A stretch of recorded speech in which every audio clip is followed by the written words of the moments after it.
Breaking news and, no, you're not ready for this one. The glitz, the glam, the Gucci sunglasses. Toss M aside, because the claws are out and the cameras didn't miss a single tear, tremble, or tantrum. Y'all, Yandy Smith just had a full-blown mascara smearing. Throw the script out the window breakdown caught on camera. And it's uglier than Rasheeda's last attempt at playing Peacemaker, the set of Love and Hip Hop. More like the set of Game of Thrones, Atlanta edition. So what really went down behind those velvet curtains and ring lights? Did Rasheeda and Jessica Dime plot this breakdown like a season finale cliffhanger? Was it all for ratings, or did somebody's secret group chat finally get exposed? Because let's be real, when Yandy walks in smiling but walks out sobbing, you know someone got dirty. Like leaked receipts, hot mic moments, and off-camera betrayal, dirty.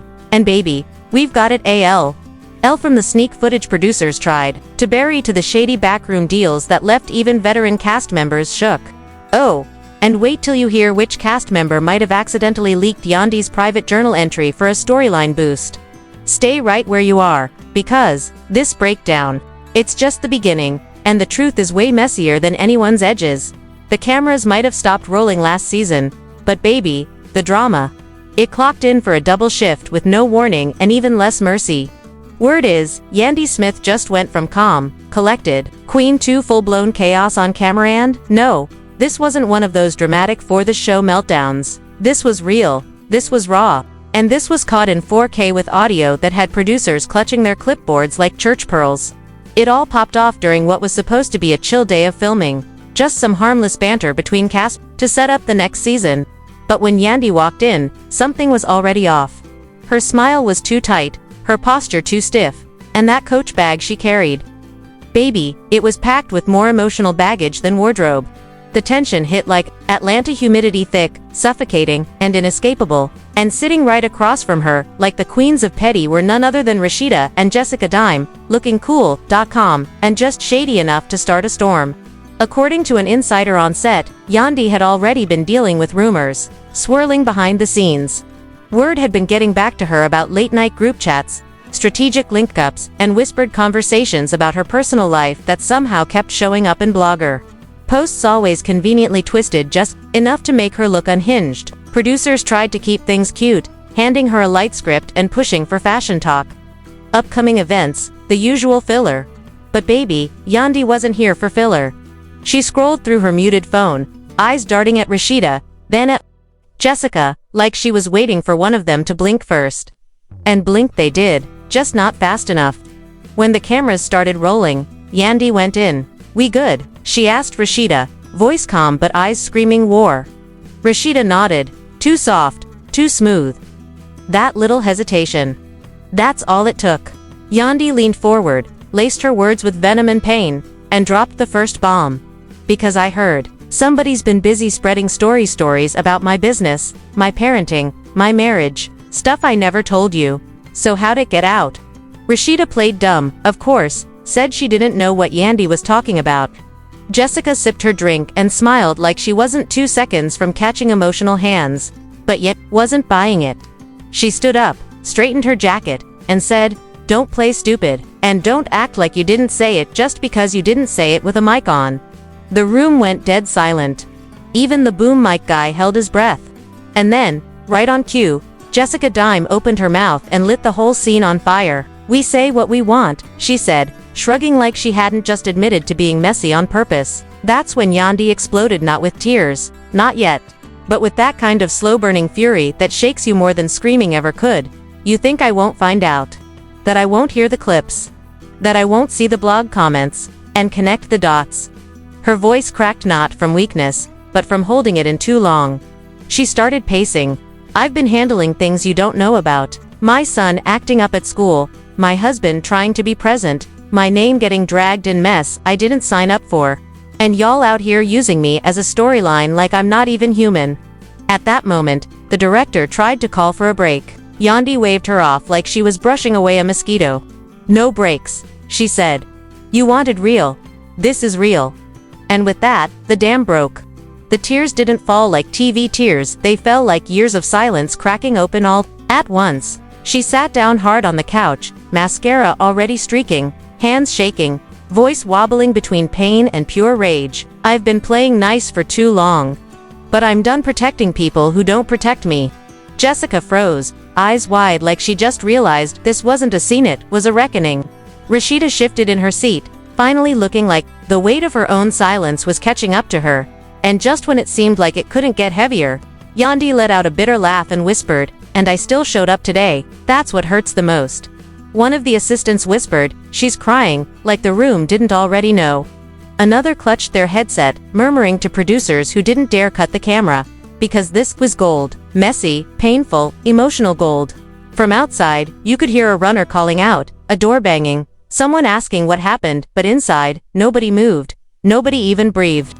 Jessica tried to say something but stopped herself, maybe because, for once, the words wouldn't fix it. Yandy wiped her face with the back of her hand, looked at the camera, and said, "I'm done." So softly it was almost a whisper. Then she stood up, heels clicking on the hardwood like punctuation marks, and walked straight out of the frame, leaving stunned silence and rainbow-colored stains of spilled emotion behind her. Her friend met her outside, wrapped her in an arm like she'd just come out of Battleland. Honestly, she had no one followed her. No one dared.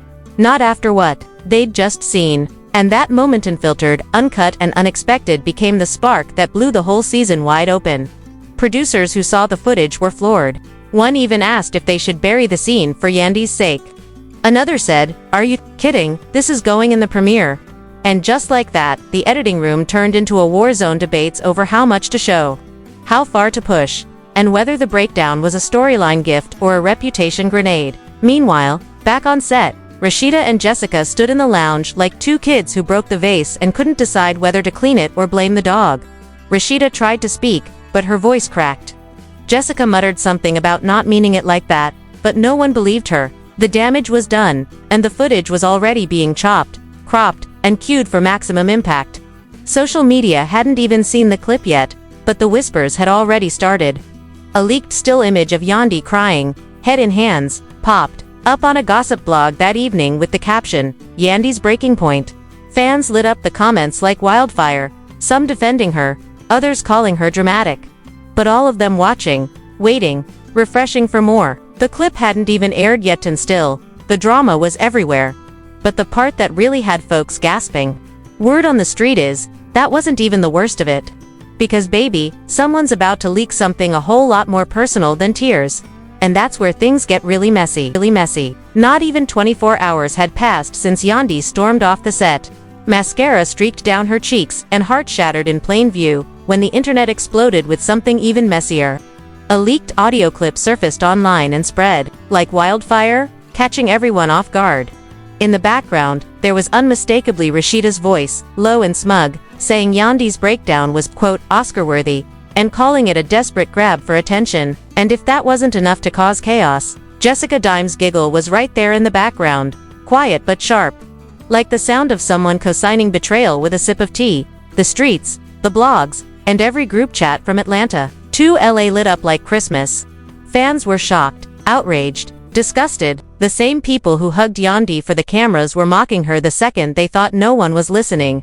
Producers pretended to be surprised. But let's be real, they were probably the ones who leaked it. Suddenly, this wasn't just about drama, it was about exposing fake friendships and cutting deep into the loyalty everyone assumed existed between these cast members. And Yandy, oh, she didn't waste a second. That night, she dropped a video not in a studio, not on set, but sitting in her living room. No makeup, no filters, just raw fire in her eyes. She looked straight into the camera and spoke slowly, like every word was dipped in truth. She said she had spent years holding everyone down, being the glue, making peace, and hiding her hurt to protect people's reputations. But now she realized that same loyalty was being weaponized against her.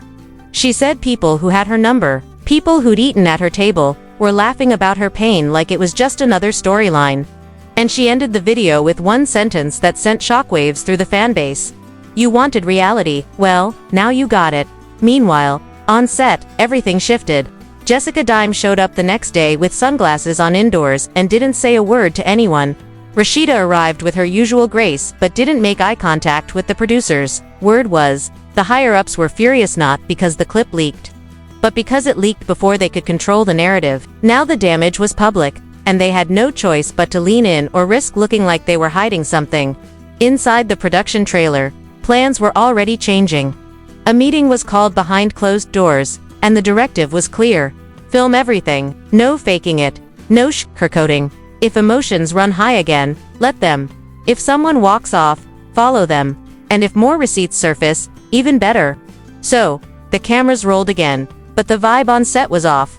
Yandy returned, not with the same warm energy she always brought, but with a chill that turned every room cold.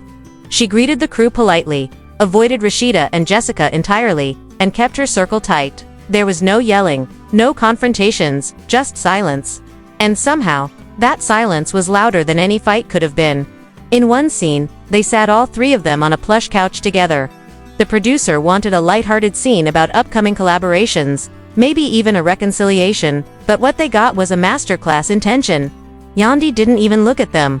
Rasheeda kept adjusting her necklace, clearly uncomfortable. Jessica tried to smile, but her eyes kept darting toward the camera. It was awkward, it was tense, and it was perfect television. The silence, the side glances, the shallow breaths, it all played out in real time. You could cut the tension with a dull butter knife and still get a clean slice. But just when it seemed like things might coast to an uneasy truce, something happened that pushed it all over the edge. A second recording leaked. This one was worse. Someone, possibly a rogue crew member, or a spiteful cast assistant, dropped a clip of Jessica Dime allegedly saying that Yandy cried like that because she finally realized she wasn't the star anymore. The internet went nuclear. Every major blog picked it up. And suddenly, what was a personal feud turned into a full-on PR disaster. Fans started tagging sponsors, talking about boycotts, asking why women tearing each other down was still being rewarded with airtime. But for Yandy, this wasn't about saving face anymore. It was about making a point. She didn't retreat. She didn't post another tearful video. Instead, she walked back on set the next day, head high, energy unshakable, and said to the producers, "We filming today. Good, let's go." Everyone watched as she took her seat, calmly waited for the cameras to roll, and said on record, "I know who I am, I know what I bring. And no amount of whispers behind my back is gonna change that." And just like that, the whole energy shifted. The crew started treating her differently. Her castmates kept their distance. And the audience, they were eating it all up. As Yandy stood at the edge of that stage, eyes burning with clarity and strength, the entire production knew they had crossed a line they couldn't uncross. This wasn't just a dramatic breakdown moment anymore, it was a reckoning. Because, while Rasheeda and Jessica Dime were busy crafting PR-friendly apologies and whispering excuses into producers' ears, Yandy was rewriting the rules. No more side conversations. No more fake hugs for the cameras. No more smiling through betrayal. The diary leak was the final blow. That journal wasn't just paper, it was her truth. The one thing she had managed to keep untouched by the show's chaos. And now that even that had been exploited, Yandy had nothing left to protect except herself. So when she walked back onto the set flanked by legal counsel and a new manager, jaws dropped. She didn't yell, she didn't perform. She delivered her demands like a woman who was done being used. No leaks. No editing her pain into plot points. Total control, or she was gone. Producers scrambled. Castmates froze. Rasheeda looked like she had seen a ghost. And Jessica's face drained of every ounce of the fake remorse she had tried to sell online. Meanwhile, the network was in crisis mode. Boardroom meetings stretched into the early hours. Executives debated whether to issue a public apology or sweep it all under the rug. One even dared to suggest bringing in a new storyline to distract the fans. But that plan fell flat when the entire internet exploded in defense of Yandy. And not in a subtle way. Her private words had triggered a very public war.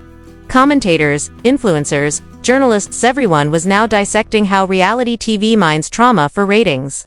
Particularly the pain of Black women. Think pieces flooded blogs. Podcasts lit up with outrage. A viral video even called out the entire franchise as emotional exploitation masked as entertainment. All while Yandy stayed mostly silent, letting the storm speak for itself. But when the reunion special rolled around, she didn't just show up. She arrived like a statement. All white, no gimmicks, no fake glam squad, no entourage, just presence. When the host tried to steer the conversation to make-up moments and dramatic clips, Yandy calmly interrupted. She looked Rasheeda and Jessica in the eye, voice low but commanding, and said, Let's not act like we're here to heal when all you've done is cut deeper. Rasheeda tried to jump in with a carefully rehearsed explanation, but Yandy shut it down instantly. You don't get to explain now. You had all season. Jessica looked to the producers for help, but they were no longer interfering. They knew the cameras were capturing something too real to direct. And that's when Yandy pulled out her trump card.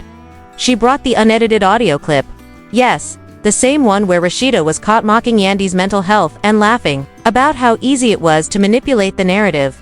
The room went